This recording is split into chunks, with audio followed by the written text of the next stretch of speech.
Hiring military veterans is a great business decision. It is not just a good decision, it's not a good practice, and it's not for marketing reasons. It's not to say, hey, we hire veterans and we're a good company and we're socially responsible. It has nothing to do with it. Hiring veterans is a good business practice because they're awesome. There's a hiring bias that adversely affects military veterans, and there's two sides to this. So the first side is you have corporate America and the HR departments are really unfamiliar with what military veterans bring in terms of their experience, their background, their sort of innate qualities and characteristics. On the other hand, that bias is actually, shall we say, amplified by the fact that veterans are actually very, very poor at communicating outside of their respective language. So in the United States right now, there's a little over 37,000 not-for-profit organizations dedicated to military causes. And I can't say that we've researched all 37,000 of them, but we've researched a lot of them. And one thing that's common in everyone that we've seen is that they're all trying to do something for the veterans. They're trying to maybe job placement, resume writing, skill building of some type of service that they're offering to the veterans. The problem that exists today is that when a veteran comes back home out of the field and you look at what their experience is, their skill sets, you're not going to get a lot of web design, you're not going to get a lot of necessarily high-tech experience that immediately translates into a job in the corporate world, or even in many cases the startup world. Project Ralo is trying to do is we're trying to educate the business community on the value of hiring veterans, which is in the same vein, but it's a 180-degree different type of view that we're bringing.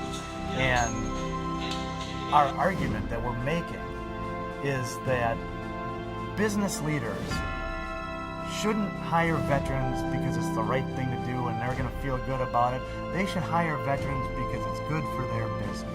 When you think about it, if I were in business, most of the people that are going to be on this mission, I couldn't get a phone call to. These are very successful men and women that are established in business, very busy lives. I couldn't get a 45-minute interview with them. I'm going to have a 4-day interview with this team, side by side, as we're in difficult situations, facing adversity, facing the elements, the environment, and you can bluff your way through a 45-minute interview. Anybody can. You can't hide who you are for 4 days. So they're going to know the real me and really what you get and what you're going to get with a veteran. And with the leadership, it does start at the top. It's that networking piece, because when you network with the executives at the top, they're the ones that are going to be the key influential stakeholders and decision makers for those organizations. So if we can start at the top, bring those top leaderships into Project Relo so that they can collaborate together with some of the veterans that are going to be here. Together, they're going to be able to see these are the type of leaders that I want in my organization. So I'm good.